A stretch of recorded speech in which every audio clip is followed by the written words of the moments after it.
Abuja studio. I'm standing by with the managing director of the transmission company of Nigeria to discuss some prevailing issues in the nation's power sector.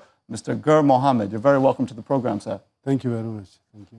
So when we look at what is unfolding now in the power sector, we've heard, I want to start from recent claims made by the Minister of Power Works and Housing, Babatunde Fashola, to the effect that the All Progressives Congress-led federal government has done more in the power sector over the last 3.5 years than the preceding 16 years of the opposition People's Democratic Party. That was the claim of the minister. Is that true?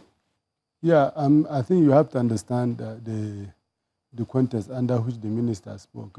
If you look at the grid, when the government took over, the capacity of grid in terms of distribution was not more than 3,500, and the capacity of the grid transmission is about 5,000. Generation is hovering around 4,000. Now, if you look at right now, the last peak that was done in December 2017 shows that the combined effort is 5,222, which is the highest in the history of the country. And what does that suggest? That suggests that even the capacity of distribution company, which seems to be the weakest in the link, has increased significantly. So that's what it shows. So as we speak now, you know that as of December, the capacity of generation was about 7,000. You know, we are about completely commissioned Azura, which is 450 megawatt, which means it's about 7,400 megawatt. Now, transmission, when we simulated the grid as of December last year, it was 7,124. If you look at what has happened in the last few months, you will discover that we have commissioned so many transformers which we have not yet simulated. I can tell you in the last 1.5 months, we have commissioned, 1.5 years, we have commissioned more transformers in transmission more than what was done in previous 10 years. So, and you also have to recall that we launched the least cost transmission expansion plan, which was the first in the history of Nigeria. No, not TREM, the least cost transmission expansion. No, the least cost transmission expansion plan, which was done by Fitchner, which shows how we are supposed to expand. So the TREM, Transmission Expansion and Rehabilitation Program, is based on the least cost transmission expansion plan, which was done by Fitchner, which is 20 years, is for 20 years. So, and this has not been done in the past. So we have a methodology of recovering the sector, and everything is moving smoothly. If you look at transmission, we have a plan to stabilize the grid and expand the grid to 20,000 megawatt by 2021.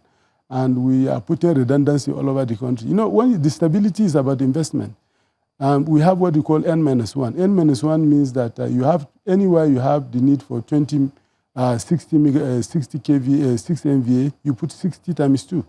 And that is the plan we are implementing under the Transmission Rehabilitation Expansion Program. So clearly the minister is right that a lot of achievement has taken place now. So you would understand that Nigerians, when we talk about the Nigerian power sector, our people have become very skeptical when they hear projections. You know, in 2010, when former President Goodluck Jonathan launched the power sector reform roadmap ahead of the privatization, the assurance that was given was that by the year 2020, we would be generating about 40,000 megawatts. Of course, we're nearly in 2019, and we're at about 7,000 something megawatts. In view of some of these projections that have not been met, why should Nigerians now believe you when you say that transmission capacity is going to reach 20,000 megawatts by 2021? Yeah, I mean, you have to take us by what we have done. You know, it's not just to sit down and say something. You have to take us by what we have done. If you look at what we have done in the last 1.5 years or 2 years, you have seen that massive expansion of the grid and massive injection of money. For information, for the first time in the history of Nigeria, TCN has attracted $1.57 billion. For information, I've worked in the power sector before I moved to the World African Development Bank, and I understand everything that happened in the power sector. I can tell you there was no time, even during the time of PACN, where the organization attracted more than $200 million in 1 year.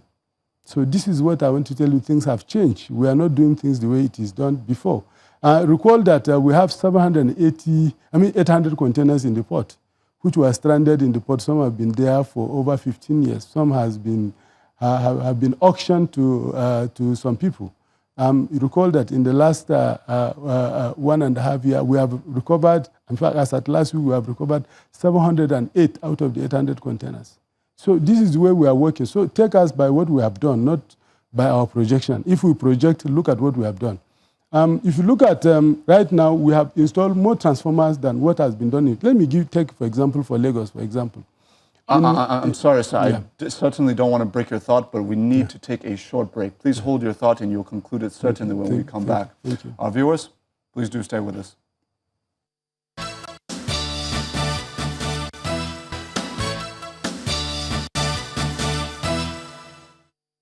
Welcome back to Sunrise Daily, coming to you live from our Abuja studio. I am speaking this morning with the Managing Director of the Transmission Company of Nigeria, Mr. Gur Mohammed. Sir, you were just concluding your thoughts. Yeah. So, as I was telling you, if you look at Lagos, for example, the line that is supplying Lagos Island is the 330 double circuit line from Egbin to Aja. That line, only one circuit has been in existence for the past 6 years, in the previous 6 years. We have just signed a contract with Siemens to rehabilitate the second phase, which means supplying Lagos Island. Now, even that is not consistent with our N-1 reliability criteria. So we have just started a study that will help us to build a 330 kV line from Akamba to Ijora and then to Alagbon, so that we can supply Lagos Island through Ikeja West and through Egbin. We have also commissioned a study that is helping us to see how we can supply Eco Atlantic through underground and see the feasibility of putting another 132 kV substation in Victoria Island and also at Lagos Island. So, and if you look at between Lagos and Ogun, we are putting 4 330 kV substations.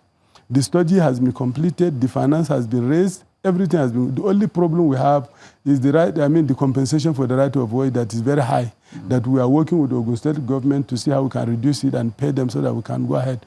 For information in the history of Nigeria, there was no time that more than 1 330 kV substation is built in one place. But we are putting 4, and I mentioned the places. We are putting one in Ogijo, another one in Mountain on Fire, and another one in New Abara. We are also putting 132 kV substation in in Redeem and at Badagry. So this is the way we are working. So we are working different from the way things are. The number of customers that are actually in that distribution company. And then the investment will now come bottom up to the link of the transmission. And that's why they ask us to tell us what we are doing on the interface, so that whatever they are coming in to link to our network is something that is reasonable, and they are going to get adequate supply of power to that network. And we gave them a brief, and they are very happy. And we gave them the level of where we are, and they are very happy. Now, if we get one working, so see, it's not something that can be fixed. If you look at... Yeah, I'm sorry, sir. I have to come in because we've run out of time. Yeah. But I certainly want to thank you for sharing your thoughts with us this morning. Yeah. I have been speaking with the Managing Director of the Transmission Company of Nigeria, TCN, Mr. Gur Mohammed. At this juncture, we do take a short break, and we hope that you will stay with us.